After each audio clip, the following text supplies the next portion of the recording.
Hello दोस्तों, अपन शुरू कर रहे हैं एलडीसी और वनपाल में जो साइंस पूछी जा रही है उस साइंस के महत्वपूर्ण टॉपिक्स। जो आज का अपना टॉपिक है भौतिक एंड रासायनिक परिवर्तन। हर एग्ज़ाम में पूछा जाता है भौतिक एंड रासायनिक परिवर्तन, तो अपन आज पढ़ेंगे भौतिक एंड रासायनिक परिवर्तन। जब अपन इस टॉपिक के बारे में शुरू करते हैं तो देखो, भौतिक एंड रासायनिक परिवर्तन में जो भौतिक परिवर्तन है इसके गुण के बारे में अपन बात करें तो इसके गुण नहीं बदलते। गुण का मतलब ये होता है कि रंग है, गंध है, इसमें किसी प्रकार का कोई चेंजेज नहीं आता।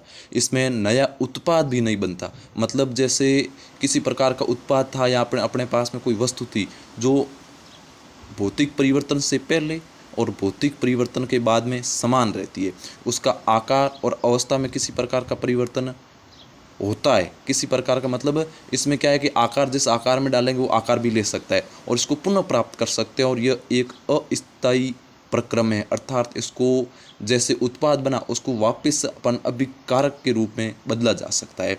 ठीक है, इसमें अपन एग्जाम्पल देखें तो पहला एग्जाम्पल है बर्फ़ का पानी बनना। मतलब जैसे अपने पास कोई बर्फ़ का टुकड़ा था, वो पानी बन गया और उसी पानी को अपन वापस बर्फ़ बना सकते हैं। मतलब ये हुआ कि जिस प्रकार से अपन बर्फ़ को पानी बना सकते हैं, वापस पानी को बर्फ़ बना सकते हैं, यही परिवर्तन भौतिक परिवर्तन कहलाता है।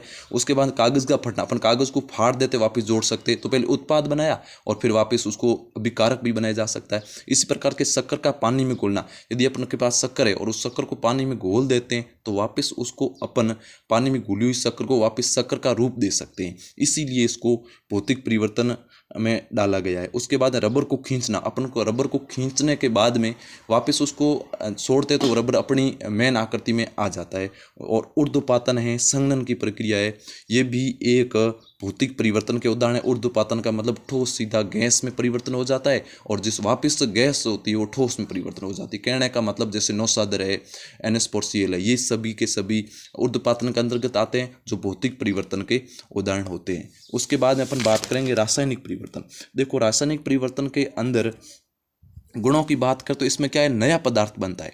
नया पदार्थ का मतलब वो एक स्थायी प्रक्रिया में अनुत्क्रमणीय होता है। मतलब ये हुआ इनका कि जिस प्रकार से कोई अभिकारक है उसको अपन उत्पाद में बदल दिए, उत्पाद में बदलने के बाद में उसको वापस अपन अभिकारक मतलब वापस जो वस्तु थी अपने पास वो नहीं बना सकते। जैसे कोयले का जलना, कोयले को जलाने के बाद में जो CO2 निकलती वापस जलने के बाद में कोयला नहीं बना सकते।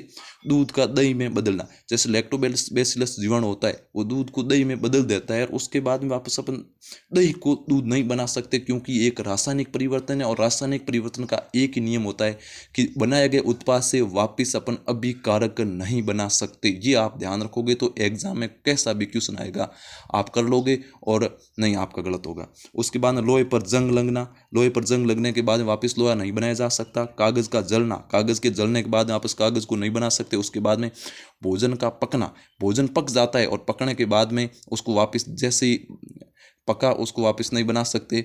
उसके बाद में फल का पकना, फल पकने के बाद वापस उसको कच्चा फल का रूप नहीं दे सकते। ये सब रासायनिक परिवर्तन के उदाहरण हैं। और एक अपवाद स्वरूप एग्जाम्पल है मोमबत्ती का जलना। मोमबत्ती का जलना दोनों का मतलब ये हुआ कि इसमें रासायनिक परिवर्तन और भौतिक परिवर्तन दोनों ही मान्य होते हैं। एग्जाम्पल जैसे इसमें भौतिक परिवर्तन में आ गया तो आप भौतिक परिवर्तन कर देना, रासायनिक परिवर्तन में आ गया तो रासायनिक परिवर्तन कर देना, और यदि अपवाद स्वरूप से तो इसमें दोनों ऑप्शन आए तो दोनों ही कर देना।